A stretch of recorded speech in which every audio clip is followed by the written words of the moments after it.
Hey, we are Axios, and this is Dave Softees Metal Meltdown on Metal Messiah Radio. Stay tuned. It's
Alrighty, Metal Maniacs, here we go. Please help me welcome to Metal Messiah Radio, hailing from Griffith, Indiana.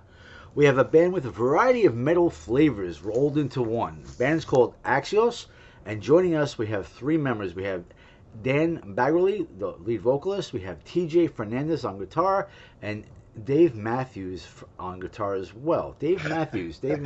I think I heard of that name somewhere. Not just Yeah, I know, right? It's like, some guy that took a shit on Chicago or some shit, so I've been getting shit my whole life just because, hey, I got the same name as this guy, but, I'm a way different Dave Matthews. I'm the heavy metal Dave Matthews. Thank goodness for that, right? Of course. And there's two other members of the band that are not here right now. That's Alex on bass and Aaron on drums. Yep. All right. Yes. Well, I'm glad that we could get here with you. I want to thank you for joining us on Metal Meltdown on Metal Messiah Radio, and I want to thank you for this opportunity. Oh yeah, thanks for inviting us on. Thanks for having us on, Dave. Yeah, let's learn all we can about Axios. I did look on the Metal Archives, and I see that the band formed in 2014. Yes. And Axios, the name. Who selected Axios as the band's name? It was actually our bassist. Former bassist. Former bassist. He took it from the game Halo. And then I kind of researched it, and I kind of was able to repurpose it to sound something a little bit cooler. There was a post on, I believe, Wikipedia. It was about some, ancient Greek ruler, and he had a general. His general was trying to overthrow him, and so the ruler sent him off to war, and when he came back, his whole family was gone from his house, and they summoned him up to the Capitol, and they had all of his kids and his wife lined up in front of him, and they said, well, we found your coup attempt, so either you have all your family get killed in front of you and you live, or you kill yourself in front of us. And they live. And so the myth of the story was that he screamed Axios, which means he who is worthy in Greek, and then stabbed himself and killed himself to save his family. Wow, that's an interesting story. It reminds me of something like The Godfather. Yeah. Yeah, like an old mythological Godfather. Yeah, exactly. Now, I have checked out your latest CD, Beneath the Blood Red Sky, and I got to say, killer tunes. It's very original. But I'm interested to know, you being the band, because I went on the Metal Archives, and they consider your music to be called black power metal, and I don't know too many bands that are considered black power metal, so I need to ask you, how would you describe your band's sound, and do you tag it with a certain genre, or how would you call it? Because I find it to have a variety, like I mentioned when we introduced you, a variety of different metal sounds, and I'm really enjoying it. But what would you call it? We have this running joke in the band that we call ourselves neoclassical black power thrash. Because we kind of throw all these genres together. My later answer is I just call ourselves a melting pot of metal. Yeah, that works. We really try to pull everything. I'm really into black metal, TJ's into thrash metal, Dave's into older school heavy metal stuff. We just love all these different genres of metal, and we basically absorb it all and push it into our music. Yeah, we definitely wear our influences on our sleeves, if you know what I mean. Every member of the band, too, I feel has a different sort of style. Yeah, we all have different, unique backgrounds in music, and when we come together, it just pours out what you hear. That is quite interesting, which leads me to the next question on how your music, how your tunes all come together.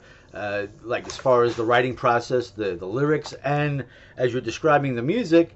It could be a rather interesting situation for you guys when you get together to put the music to get to this, how you all have a piece of the action. Mm-hmm. So tell us more. So our album Beneath the Blood Red Sky was started to be written when one of our original guitarists, Martin, and our former bassist, Ben, they started writing a lot of this stuff. Along with me. Along with TJ, yeah. And these songs weren't actually written in order. The album is a concept, but when I came into the band, I kind of took some songs that we had already had, and then we kind of fit them into the concept. So we wrote it completely out of order, but we're able to like tie it in musically. Because I had an overarching like concept idea of what I wanted to do with the lyrics, and then we kind of wrote the remaining songs and fit them in to fit the timeline in the concept. Yeah, so Dan writes all the lyrics. As far as the music goes, we kind of all separately come up with riffs and then come together at practice and show each other what we got, and then we'll jam off that and kind of try to come up with something. Other times we'll just be jamming, and we'll just write a song right then and there. Very cool. Thanks for explaining that. And where was Beneath the Blood Red Sky? Where was this mixed, mastered, and recorded? And who produced this? Was it self-produced? I guess I'll answer this one. Yeah, that's you. I being TJ, I don't know if there's a webcam, if this is just audio. I recorded it and produced. Dan also helped produce also. It was mixed and mastered by my buddy, Tyler McCabe, over at McCabe Studios. He was a buddy of mine. We actually went to school together for audio engineering. So, yeah, it was a long process. A lot of roadblocks. Yeah. Band members What was it, quitting. like 3 years in the making to Yeah, produce our first album? Wow. Yeah, it was a very long process. Well, there was a lot to Unintended. it. We had went on tour to the East Coast. We had members change. We had a new bass player and drummer added. So there was a lot of things going on. We performed on JBTV, so we kind of wanted to practice more for that. So there was a lot of other things going on behind the scenes to get this done. The album, and then it finally came out this past June. And Broken Gear. Don't forget Yeah, about Broken Broken Gear. Gear. broken gear, blown tubes and amps. Yeah. Just a whole bunch of stuff that prevented it from coming out a lot sooner than it came out. Your basic true metal stories, Yeah. all the obstacles. But this was self-released. Mm-hmm. Yes. Yes. And when did you join up with Vlad Promotions? That's how I heard about your band, through Vlad. We joined up with Vlad about 2 months ago. Wow. And that's when I came back to do the Metal Meltdown about that time. No, 1 month, I guess it is. Time flies when you're having fun. But yeah, so I'm glad that we were able to do this and get together and talk about your band. Also, I enjoy your cover art for your CD. Could you tell us about who designed this cover art and also your band's logo? Because that ties in with the band pretty well as well. Well, this is Dave, by the way, Dave Matthews. It's hard. I don't know if it's hard to tell, because it's just audio. But I designed the Axios logo right when I joined the band because it was only a hand drawing that our former bass player Ben, his brother Zach, which was a buddy of mine in art class, and I've only heard of Ben. And then when I joined the band, he showed me what it looked like. So I do graphic design, I do digital artwork as well as traditional artwork. So I designed the logo up, and Dan has some graphic design experience too. So we constantly are always tweaking with it, trying to, soup it up or change the color, make it more formatted to whatever we do, like on flyers or anything. And when we were trying to come up with the idea for the album artwork, I designed a rough sketch, concept art for it. And I had it sent overseas to the UK. It was this artist, I can't Jordan remember. Grimmer. Oh, Jordan Grimmer, that's his name. I couldn't remember at the top of my head. So I sent him a file of this concept art I had, which looks almost exactly like what he did, except he made it look way more realistic, way more defined. Way more badass. Way more badass, yeah, because the dude's a hell of an artist, and he's actually done artwork for other friends of ours, buddies of ours that had albums released out here in the NWI. And he sent it back to us. We had it polished up. It looked awesome, so we're like, yeah, we're going to go with this. This looks badass. Yeah, the other band that we got his info from was a band called Mind's Horizon. They're like a prog metal band that's pretty well known in our area in Northwest Indiana. That's cool. I'll have to check them out. But getting back to your logo, I see it on the album cover, and I'm almost thinking that if it was like a neon sign to be flashing, it looks like it would be made for a nice neon sign. It needs to be. We should make one. Yeah, we should should make one. one. Could you imagine that? Yeah. And it's also, I noticed that you are a live performing band, and that's great to know. have you been performing in support of Beneath the Blood Red Sky? And if you have, would you like to share with us some of the highlights from your past performances? And if you have anything coming up that you'd like to spread the word on, we could also do that as well.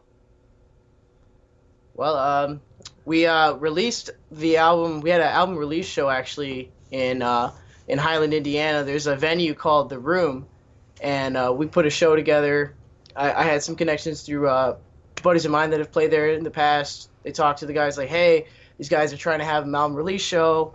So we got a few bands on the bill, and it was just like this whole big party. Self-promoted show, and it was surprisingly a really good turnout. Yeah, there was very good turnout. How many people were there? Like about 150? Yeah. There's way more than that. It felt like more like 100, 120. But Wow, it's hard to tell. That's pretty good. Yeah, but yeah, for local original music, yeah, we couldn't have asked for anything better.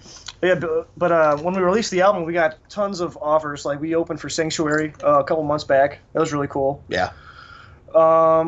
Shit, what else? We played in Goshen not too long ago, soon after that. And then just recently we played out in Indianapolis. That was our most recent show.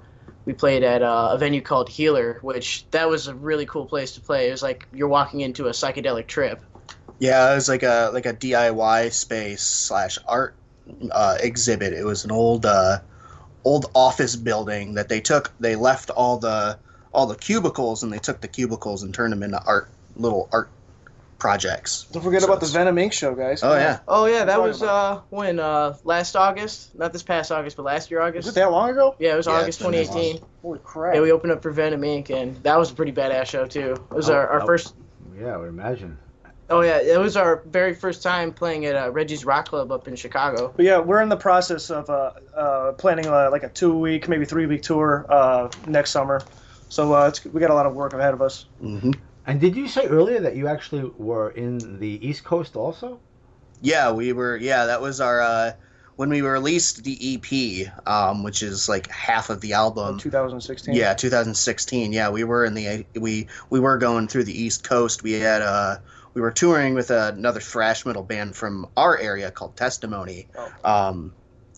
And the bassist got really sick and they had to drop off. And he almost died. Like straight up almost died. Yeah, so wow. we went along. Yeah, it was just us. Like, it was supposed to be 2 bands, but then we decided to continue the tour, and Kick Ass also in their name, you know.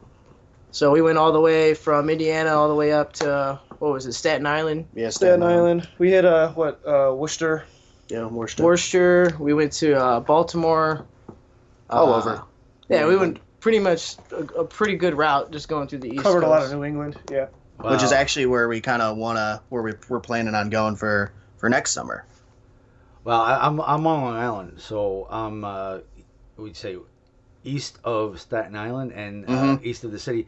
And from what I've been told, I try to avoid Staten Island at all costs because it's like a Roach Motel. Once you get in, it's very hard to get out. How was your experience? For instance, I do Mr. Softee for my living, and I have a colleague that had to do I think it was a street fair or something like that, and it took him 4 hours to get back. It was so much traffic on the way back from Staten Island back to Long Island. So, how was your experience in Staten Island?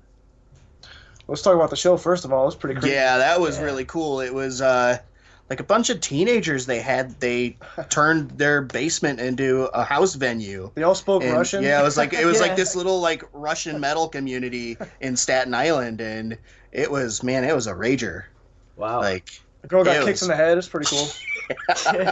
It was pretty, yeah. Everyone was moshing real hard, real crazy. Everybody loved it when we played. I think we played a cover of King Diamond's Welcome Home, and everybody was losing their minds. It was a whole lot of fun. Yeah. Wow, that's nice. I don't remember the traffic being too bad, though. At least going home. Yeah, because you started think driving back, TJ, remember? I don't think we left until like midnight, though. That's probably why. Yeah, that's probably why. But we did go over the George Washington Bridge, or which one was that? I don't remember. Yeah. It's one of the bridges that you got to pay like $15 across. That was kind of a pain in the ass. Took a long time. Oh yeah, those toll fees for sure. Yeah, absolutely. Yeah. I work in Chicago, and I always thought the traffic was bad there. It's nothing like New York. Right, Wow. it's true. And one thing I was looking for videos. I went to YouTube and I typed in Axios and I came across Axios topic. And I was looking for either some musical or lyrical videos. I didn't really notice any official ones there. Are there going to be any Axios videos to be made, or are they out there and I just didn't look in the right place? We do actually have a full performance when we talked about like the obstacles for the album release. We played on a local Chicago TV program called JBTV. So we've got a 20-minute performance of that's live. As for like music videos or lyrical videos, that's something we're definitely looking towards in the future. We're definitely planning on releasing a lot of content. We're kind of trying to get into full swing here, you know. Yeah. Pushing anything out that we can. I appreciate that. So you keep in touch with us, and when you have something that we can spread the word on, let us know, and we'll do our part to spread the word, because we're here to support the underground. That's what it's all about. Oh, yeah. And I love it. And that being said, the fans out there that are checking out your music, whether they've been following you for a while or if they're listening to the show right now and they go, wow, I really enjoy this music. How do I get Axios merch? One of the things about these interviews is how we get the fans involved by supporting the bands. So I like to know where you would say would be the best place for a fan of Axios to get merch, and what kind of merch you have available. I would imagine you have the CD and maybe you have some shirts and patches or such like that, but could you tell us more? We are currently working on getting all of our merch onto Bandcamp. That's probably going to be our best route to get all that. We'll be putting that up probably in the next month or so. To do that, they got to drive all the way to Indiana, you know. Yeah, come to one of our live shows. There you go. So, do we have a Bandcamp link for you? Is it Axios Bandcamp or AxiosMetal.bandcamp.com? Okay, thank you very much for sharing that information with us. That's very important, because bands in the underground that are releasing their music and trying to get things together with all the obstacles like you have, and it's a very common thing. We got to support these bands so they keep going. Otherwise, you never know, they might just disappear. We don't want that to happen. Of course not. Right? And we're not going anywhere anytime soon. Well, that's good, because we'd like to know what you have planned down the road. Will you be working on new material for the follow-up? Are you already doing that, or is it in the works? We're definitely already planning new material. It's already in the works. I would say I would hope to release a new album by next year. You know what I mean? Yeah. By hopefully this time next year, if not sooner. Yeah, if not 2020, we'll be in the studio. 2021, it'll be like we'll probably be releasing new material, whether it be an EP or an album. We haven't decided yet what we want to go with. Yeah, we've got a bunch of stuff in the works. We're just, working out the kinks and arrangement. Yes, arrangement. Aaron being the drummer, he's very particular. He lives like, I don't even know, how do you describe Aaron? He's it's really hard to pinpoint him, but we just want to make sure what we're pushing out as far as the new content, that it's something that's going to be better and more above than what we've already released. That'll be a nice challenge, but I also want to put it out there that upon your next offering, you're more than welcome to come back on Metal Meltdown and Metal Messiah Radio to talk about this, so we could have a follow-up interview at that point. Right on. We'd love it. That'd be awesome. Excellent. I'm glad to hear that. And would you like to talk about your gear? Would you like to talk about your guitars? You want to start, Dave? Well, as far as guitars go, if you ever see any photos or even that specific JB TV performance, I'm always rocking my Randy Rhoads 3. It's like got a green swirl with a kill switch. Seymour Duncan pickups. I also have. You can't see, but his eyes are lit up right now. Oh, yeah. I'm all about guitar. I mean, like, I picked up a guitar like 10 years old, just learning, completely by ear and shit. Van Halen was like, my idol as a little kid. So I've always been like, just like completely a big nerd about guitars and stuff.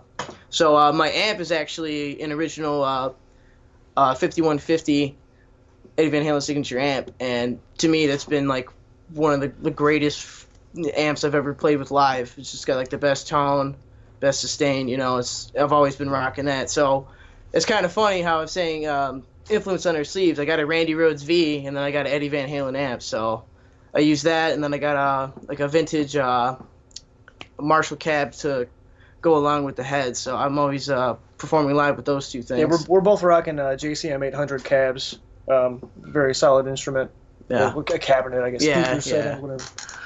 But as far as I go, I have multiple guitars. I play all of them. I have a Jackson Kelly KE3 made in Japan.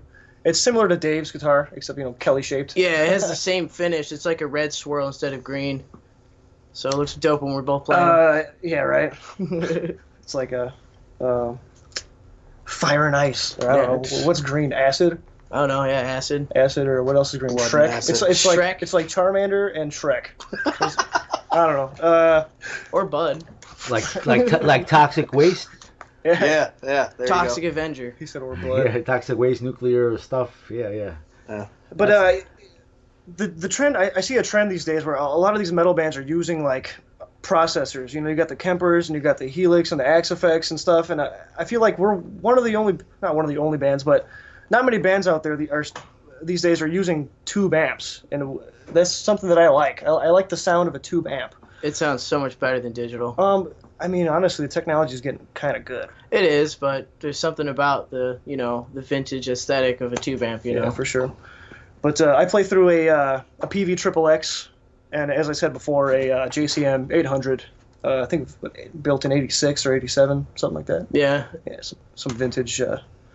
Yeah, we both got PV heads and Marshall cabs and Jackson guitars. Yeah, that's kind of our setup. It sounds like you're having fun with it. Yeah, Oh, yeah. absolutely. What's the other guitar you have? I just picked up an LTD KS7, a 7-string. So on the next album, you might hear a little bit of 7-string stuff on there. We'll see. Who knows? Wow, that'd be interesting. Yeah. At this time, would you like to say anything to the Axios fans that are tuning in right now? You guys are dope as fuck. We love that you guys are supporting us, and we have more material coming out for you guys that I hope that you guys will love already. Especially more you than we people, the people on the East Coast that still follow us on Facebook and still Yeah. talk to us and Mhm. stuff. Like it's really fucking awesome. 3 It's just- years since we've you know. been there, and they just still hit us up, talk to us. So shout out to you guys who've been following us since our tour and still keeping up. have. We hope to come back out that way too. I hope to see you at that point because I'm a new fan to Axios. I've not heard of you before, so Thank you very much. It's all new to me. Thank you. We appreciate that. Oh yeah, and I want to thank you guys for spending time with us tonight on Metal Meltdown on Metal Messiah Radio. I do believe we learned a little bit more about Axios than we did before starting the interview, but I want to make sure that we leave no stone unturned. Is there anything else that we can mention out there relating to the band Axios? Anything else that you'd like to say that we have yet to bring up? I don't know, that we are Axios, we are worthy, and you guys are in for a real treat once we start coming out with some new stuff. I would suggest if you're just listening to us now for the first time, hit up our Bandcamp. The whole concept lyrics for the album Beneath the Blood Red Sky are on there. Feel free to read it as you listen through it. I feel like it's a pretty awesome story. If you want to follow my personal Instagram page, I post a lot of guitar and music stuff on there. My name is Squeegee Teej. Okay, I know it sounds weird. SQUEEGEETEEJ. If you're interested in keeping up with some of my stuff. That's an interesting name. I know. Thanks. It's also my gamer tag. I use it for everything. Wow. Well, I want to wish you guys a great, what's left of, it's almost the new year already when you think of it, but I want to wish you the greater what's left of 2019 and wish you the best of the new year in hopes that we'll be coming back this time next year, if not next year, whenever it's ready, talk about your future release and all your future releases. We could always talk about your new stuff when it comes out, so I want to wish you the best of success, and I do hope that I could catch your show when you're out here again. Oh yeah. Yeah, Thank you very much. we'll definitely let you know. I do appreciate that. Yeah, and like I said before, keep in touch with us if you have any shows coming up that we could spread the word on, or any videos, whether it's lyrical or music or live performance, whatever it may be. Any news you got coming up, please share it with us, because in the underground we all have to help each other out. That's what it's all about, because with strength in numbers, as they say, you can't really do it all on your own, although you've probably been trying to do that with all the obstacles that you've had. So we are all here to help each other out. Absolutely. Yes. That being said, let's go crank up some more Axios now, and let's crank it up loud.